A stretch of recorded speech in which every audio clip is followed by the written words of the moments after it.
বিশ্ব খাদ্য ফোরামে যোগ দিতে রোমে পৌঁছেছেন প্রধান উপদেষ্টা। বৈঠক করবেন ইতালির প্রধানমন্ত্রী জর্জিয়া মেলোনির সঙ্গেও। জার্মানিতে দ্রুত নাগরিকত্ব পাওয়ার আইন বাতিলে দক্ষ অভিবাসী কর্মী সংকটের শঙ্কা। প্রবাসী বাংলাদেশিদের মিশ্র প্রতিক্রিয়া।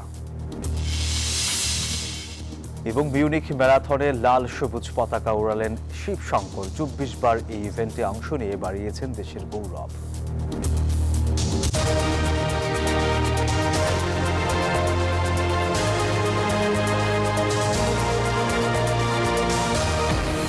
স্বাগত প্রবাসের সংবাদে, আপনাদের সাথে আছি আমি সোহাগ বক্স।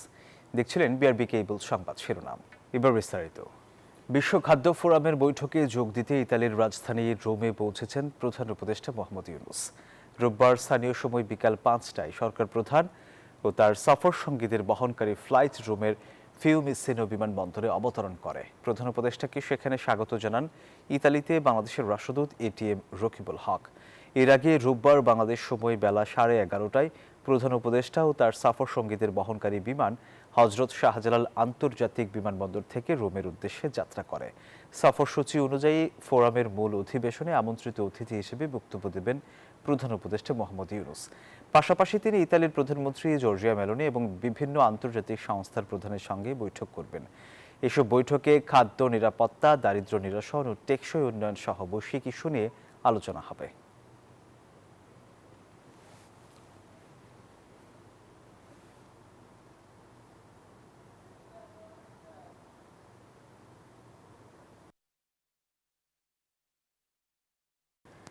অভিবাসীদের জন্য দ্রুত নাগরিকত্ব পাওয়ার সুযোগ বাতিল করেছে জার্মানি।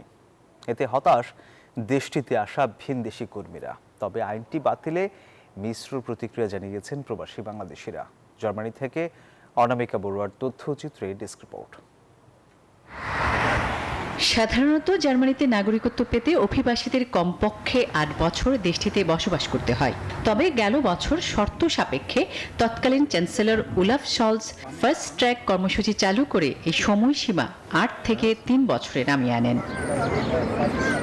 সম্প্রতি অভিবাসীদের জন্য দ্রুত নাগরিকত্ব পাওয়ার ফার্স্ট ট্র্যাক কর্মসূচি বাতিল করেছে জার্মানির মধ্য ডানপন্থী সরকার। ফলে অভিবাসীদের নাগরিকত্ব পেতে এখন আগের মতোই দীর্ঘ সময় অপেক্ষা করতে হবে।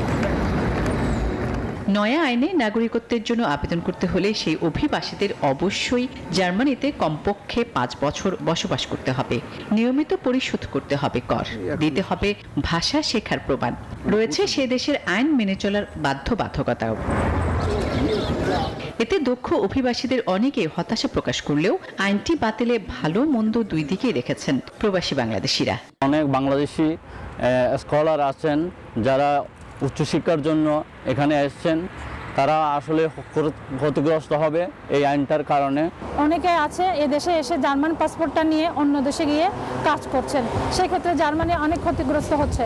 কারণ ওনারা এদেশে থাকলে জার্মানের অনেক ইকোনমিক্যাল ইয়েটা বেড়ে যেত, কিন্তু এটা এখন বাড়ছে না। সে কারণে আমার মতে ভালোই করেছেন জার্মান সরকার। বিশ্লেষকরা বলছেন, অপরাধমূলক কর্মকাণ্ড ও অবৈধ অভিবাসীদের সংখ্যা বাড়ায় ইউরোপের অন্যান্য দেশের মতো অভিবাসন আইন কঠোর করেছে জার্মানি। তবে এতে দক্ষ ভিনদেশি কর্মী সংকট হতে পারে বলেও আশঙ্কা করা হচ্ছে। Desk report, news 24। দর্শক, বিশ্ব খাদ্য ফোরামের বৈঠকে যোগ দিতে ইতালির রোমে পৌঁছেছেন প্রধান উপদেষ্টা ডক্টর মোহাম্মদ ইউনূস। আর এই বিষয়ে আরও বিস্তারিত জানাতে ইতালি থেকে এই মুহূর্তে যুক্ত হচ্ছেন সহকর্মী সাইফুল ইসলাম। সাইফুল, আপনাকে স্বাগত জানাচ্ছি। সাইফুল, প্রধান উপদেষ্টার 4 দিনের সফরে কি কি কর্মসূচি আছে নিয়ে একটু বিস্তারিত জানাবেন আমাদের। ধন্যবাদ সোহাগ। আমরা কিন্তু জানতে পেরেছি যে ওয়ার্ল্ড ফুড ফোরামের একটি অধিবেশনে অংশ নিতে ইতিমধ্যে কিন্তু ইতালির যে স্থানীয় সময় বিকাল 5:02 রোমের ফিউমিসিনো আন্তর্জাতিক বিমানবন্দরে এসে পৌঁছেছেন বাংলাদেশের অন্তর্বর্তীকালীন সরকারের প্রধান উপদেষ্টা ডক্টর মোহাম্মদ ইউনূস।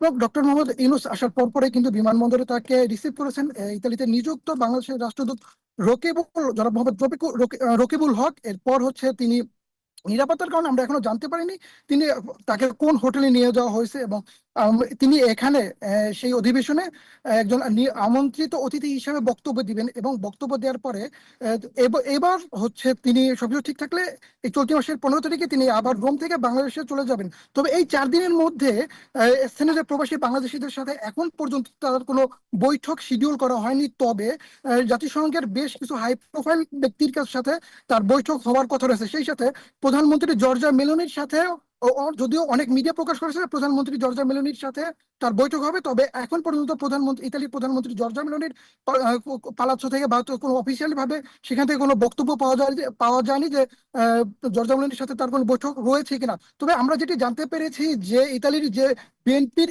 একাংশ তারা কিন্তু চেষ্টা করতেছেন প্রধান উপদেষ্টার সাথে একটি বৈঠক করার জন্য। সেই সাথে কিন্তু আরো একটি খবর আমরা পেয়েছি যে রোমে অবতরণের পরে কিন্তু ইতালি আওয়ামী লীগ সেখানে প্রধান উপদেষ্টাকে হচ্ছে তার আর এখানে যে তিনি এসেছেন তার বিরুদ্ধে হচ্ছে প্রতিবাদ জানিয়েছে এবং সেখানে কিন্তু তিনি ইতালি আওয়ামী লীগের বাধার সম্মুখীন হয়েছিলেন। যদিও নিরাপত্তা ইতালির যে আইন শৃঙ্খলা বাহিনী আছে তারা তাকে সেখানে সঠিকভাবে নিয়ে গেছেন। তবে এখন পর্যন্ত আমাদের কাছে এখন পর্যন্ত প্রবাসী বাংলাদেশিদের সাথে তার কোনো বৈঠকের কোনো শিডিউল নিশ্চিত হয়নি। এই ছিল আমার কাছে। ধন্যবাদ। আপনাকে ধন্যবাদ। জার্মানির মিউনিখ ম্যারাথনের লাল সবুজ পতাকা উড়ালেন শিবশঙ্কর পাল। 12 অক্টোবর বায়ার্নে মিউনিখ জেনারেলি আন্তর্জাতিক ম্যারাথনে অংশ নেন বাংলাদেশের হয়ে রেকর্ড 138টি আন্তর্জাতিক ম্যারাথনে অংশ নেয়া এই ক্রীড়াবিদ। বিশ্বের 28,000 প্রতিযোগীদের সঙ্গে বাংলাদেশের হয়ে মিউনিখের এই ইভেন্টে এখন পর্যন্ত 24 বার আন্তর্জাতিক ম্যারাথনে অংশ নিয়ে দেশের সুনাম কুড়িয়ে চলেছেন শিবশঙ্কর পাল। তিনি মিউনিখ অলিম্পিক স্টেডিয়ামের ফিনিশিং লাইন শেষ করেছেন 3 ঘন্টা 30 মিনিটের ব্যবধানে। ঐতিহ্যবাহী মিউনিখ আন্তর্জাতিক ম্যারাথনে অংশ নিয়ে বাংলাদেশের পতাকা হাতে দৌড়াতে পেরে দারুণ খুশি ঢাকার নবাবগঞ্জের শিবশঙ্কর পাল। তিনি জানান, শত প্রিয় জন্মভূমির পতাকা নিয়ে দৌড়ানোটা সব সময়ের মতোই গর্বের এবং উপভোগের।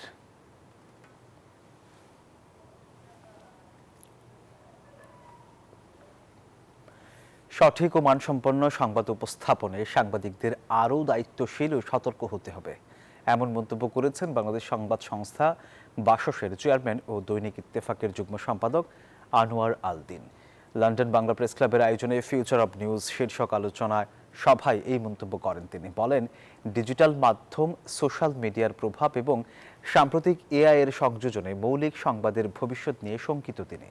মোহাম্মদ জুবাইরের সভাপতিত্বে ও তাইসির মাহমুদের সঞ্চালনায় এতে বক্তব্য রাখেন মুহিব চৌধুরী, বেলাল আহমেদ ও এমদাদুল হক চৌধুরী সহ অনেকেই। অস্ট্রেলিয়ার সিডনিতে চট্টগ্রাম ক্লাব সিসি এর উদ্যোগে ঐতিহ্যবাহী মেজবান অনুষ্ঠিত হয়েছে। আয়োজন করা হয় মিলন মেলার, যা অস্ট্রেলিয়ার মাটিতে একখণ্ড বাংলাদেশের রূপ নেয়। অ্যান্ড্রুজ কমিউনিটি সেন্টারে আয়োজিত এই অনুষ্ঠানে সিসিএ সদস্যবৃন্দ, সাংবাদিক ও ভলান্টিয়াররা উপস্থিত ছিলেন। মেজবানকে সফল করে তোলার জন্য অতিথিদের ধন্যবাদ জানান সিসিএ সভাপতি সৈয়দ আকরামুল্লাহ। বলেন, আয়োজক ও অতিথিদের সম্মিলিত প্রয়াস এই মেজবান।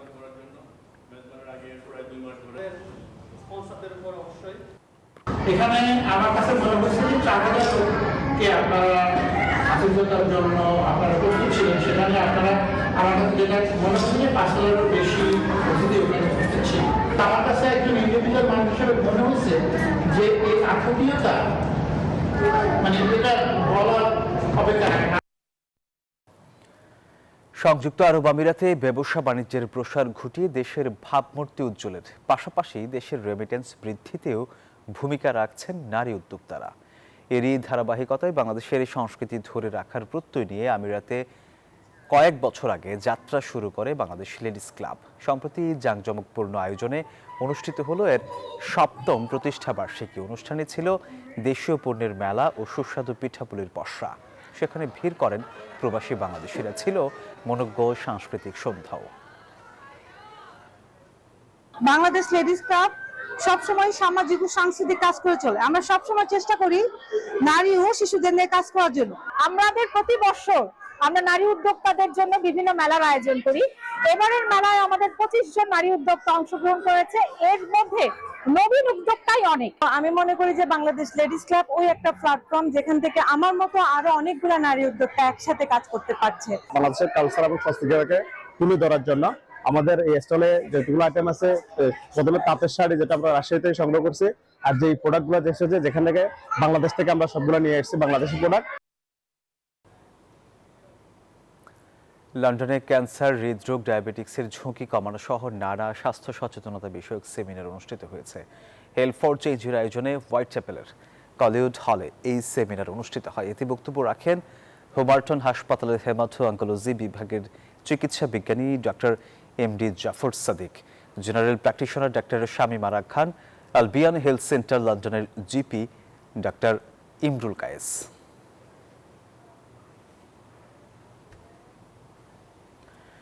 কানাডার টরন্টো প্যাভিলিয়নে অনুষ্ঠিত হয়েছে international star and business achievement award ISBAA 2025 গুণীজন সম্মাননা।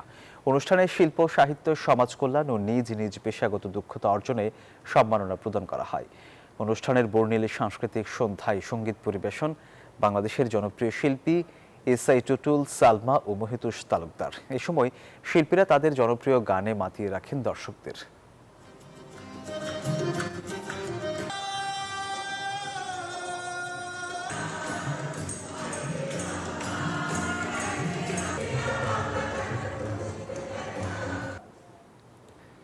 এবারে ZSRM নির্বাচনের পথে। বাংলাদেশের অর্থনীতির প্রাণকেন্দ্র চট্টগ্রাম। ভৌগোলিক বৈচিত্র্য, পাহাড়, সাগর, মহানগর মিলিয়ে চট্টগ্রাম রাজনীতিতে অন্যতম গুরুত্বপূর্ণ এলাকা। ত্রয়োদশ জাতীয় সংসদ নির্বাচনকে সামনে রেখে 16টি আসনেই জমে উঠছে রাজনীতির উত্তাপ। অবকাঠামো উন্নয়ন, জলাবদ্ধতা, কর্মসংস্থান ও স্বাস্থ্যসেবা উন্নত করার দাবি জনগণের। আর নির্বাচনে নতুন মাত্রা যোগ করতে পারে তরুণরা। এদিকে নানা প্রতিশ্রুতি দিয়ে ভোটারদের কাছে টানতে চাচ্ছে প্রার্থীরা। আকরাম হোসেনের রিপোর্ট, ছবি তুলেছেন আবু জাবেদ। বাংলাদেশের অর্থনীতির প্রাণকেন্দ্র চট্টগ্রামকে বলা হয় বাণিজ্যের রাজধানী। এবার ত্রয়োদশ জাতীয় সংসদ নির্বাচনে 16টি আসনেই জমে উঠেছে রাজনীতির উত্তাপ। অবকাঠামো উন্নয়ন, জলাবদ্ধতা, কর্মসংস্থান ও স্বাস্থ্যসেবা উন্নত করার দাবি জনগণের। এছাড়া পাহাড় ধস সমস্যার সমাধান এ জেলার মানুষের অন্যতম দাবি। তবে গ্রামীণ ভোটারদের চাহিদা ভিন্ন। গ্রামীণ অঞ্চলের শিক্ষা, কৃষি ও কর্মসংস্থানই মূল দাবি। এদিকে নির্বাচনে নতুন মাত্রা যোগ করতে পারে তরুণরা। তারা বলছেন তরুণ নেতৃত্ব 2024 সালের গণ অভ্যুত্থানের শহীদদের আদর্শই হবে ভোটের মূল নির্ধারক। আমরা সেই রকম সুনেতৃত্ব চাই যে নেতৃত্বের মধ্যে বাংলাদেশকে খুঁজে পাবো, যে নেতৃত্বের মধ্যে 24-এর সেই আবু সাঈদ সকল শহীদদের যে চেতনা সেটি আমরা খুঁজে পাবো। চাঁদাবাজি, সন্ত্রাসী এইসব বিষয়গুলা যিনি নির্মূলে সচেষ্ট থাকবেন সেসব প্রার্থীদেরকে আমরা সংসদ সদস্য প্রার্থী হিসেবে আমরা দেখতে চাই। এদিকে প্রার্থীরা ভোটারদের মন জয় করতে নানা প্রতিশ্রুতি, গণসংযোগ আর কর্মসূচিতে ব্যস্ত সময় পার করছেন। আমি একজন তাদের পরীক্ষিত নেতা, তাদের যেহেতু পাশে ছিলাম সেই জন্য আমি মনে করি তারা সব দিক দিয়ে বিবেচনা করে আমাকে ভোট দিয়ে তারা নির্বাচিত করবেন। জামাত দুর্নীতিমুক্ত এবং জামাত চাঁদাবাজ মুক্ত, এরকম বিষয়গুলো মানুষের ঘরে ঘরে মুখে মুখে এখন হয়ে গিয়েছে। রাজনৈতিক বিশ্লেষক ও সুশীল সমাজ বলছে চট্টগ্রামের তরুণদের এই পরিবর্তিত মনোভাব এবার নির্বাচনের ফলাফলে বড় ভূমিকা রাখতে পারে। আলহাদি খান, ডেস্ক রিপোর্ট, নিউজ 24। দেশে ফ্যাসিবাদের যে বীজ বপন করেন শেখ মুজিব, গত 17 বছরে হাসিনার আমলে ডালপালা ছড়িয়ে তা বিশাল বটবৃক্ষের রূপ নেয় বড় বড় অপরাধী চক্রের হাত ধরে। হয়ে ওঠে দানবীয়। রোববার ট্রাইব্যুনালে শেখ হাসিনা সহ 3 আসামির বিরুদ্ধে যুক্তিতর্কে সেই বর্ণনা তুলে ধরল প্রসিকিউশন। এদিকে গুমের মামলায় গ্রেপ্তারি পরোয়ানা জারির পর সেনাবাহিনীর হেফাজতে নেয়া 15 কর্মকর্তাকে অবশ্যই আদালতে হাজির করতে হবে বলে জানিয়েছেন চিফ প্রসিকিউটর। জুলাই গণহত্যার মাস্টারমাইন্ড শেখ হাসিনা সহ 3 আসামির বিচারের দ্বিতীয় পর্বের যুক্তিতর্ক উপস্থাপন শুরু হয় সকালে। আসামিদের অপরাধের বিরুদ্ধে যুক্তি তুলে ধরেন চিফ প্রসিকিউটর। শুরুতেই আওয়ামী লীগের ৭২ পরবর্তী দুঃশাসনের বর্ণনা তুলে ধরে বলেন সেখানেই নিহিত ফ্যাসিবাদের উত্থান। বাকশাল কায়েম করে রক্ষী বাহিনী দিয়ে ৩০,০০০ মানুষকে যেভাবে হত্যা করা হয়েছিল একই ফর্মুলা টানা ১৭ বছর প্রয়োগ করেন শেখ হাসিনা। যুক্তিতর্কে উঠে আসে বিচার বিভাগ ধ্বংস, সামরিক বাহিনীকে দুর্বল করা, ভোটাধিকার হরণের মতো বিষয়গুলো। যে সমস্ত কর্তৃপক্ষের কাছে অবগতির জন্য এই গ্রেপ্তারি পরোয়ানাগুলোর কপি পাঠানো হয়েছিল তাদের কাছে এটা পৌঁছে গেছে বলে আমরা জানতে পেরেছি। আদালতে আসামিদের গ্যাং অব ক্রিমিনালস অভিহিত করে তিনি বলেন আওয়ামী লীগকে ব্যবহার করে ফ্যাসিবাদের চারা রোপণ করেন শেখ মুজিব, তাকে বটবৃক্ষে পরিণত করেন শেখ হাসিনা। যে স্বৈর শাসকের কি চেহারাটা ছিল, তারা কিভাবে বাংলাদেশকে একটা গুম এবং খুনের স্বর্গরাজ্যে পরিণত করেছিলেন, তারা কিভাবে নির্বাচন ব্যবস্থাকে ধ্বংস করেছিলেন, এই সমস্ত বিষয়গুলো তুলে ধরেছি। এইটার মাধ্যমে একটা সাধারণ সরকার থেকে তারা ক্রমান্বয়ে একটা দানবে পরিণত হয়েছিল। গুমের মামলার ১৫ আসামিকে সেনা হেফাজতে নেয়ার বিষয়ে আনুষ্ঠানিকভাবে কিছু জানানো হয়নি বলে জানান চিফ প্রসিকিউটর। যে সমস্ত কর্তৃপক্ষের কাছে অবগতির জন্য এই গ্রেপ্তারি পরোয়ানাগুলোর কপি পাঠানো হয়েছিল তাদের কাছে এটা পৌঁছে গেছে বলে আমরা জানতে পেরেছি। আমাদেরকে যদি বলা হয় যে আটক রাখা হয়েছে তাহলে আইন অনুযায়ী তাকে অবশ্যই আদালতের কাছে আনতে হবে, এটাই বিধান। এদিন যুক্তিতর্কের সরাসরি সম্প্রচার বন্ধে সাইবার হামলা করা হয় বলে অভিযোগ করে প্রসিকিউশন। দুপক্ষের যুক্তিতর্ক উপস্থাপন শেষ হলে এই মামলাটি রায়ের দিকে যাবে। মাহমুদুল হাসান, নিউজ 24, ঢাকা। দর্শক, আর এই ছিল নিউজ 24 প্রবাসের সংবাদ। এতক্ষণ সাথে থাকার জন্য ধন্যবাদ সবাইকে।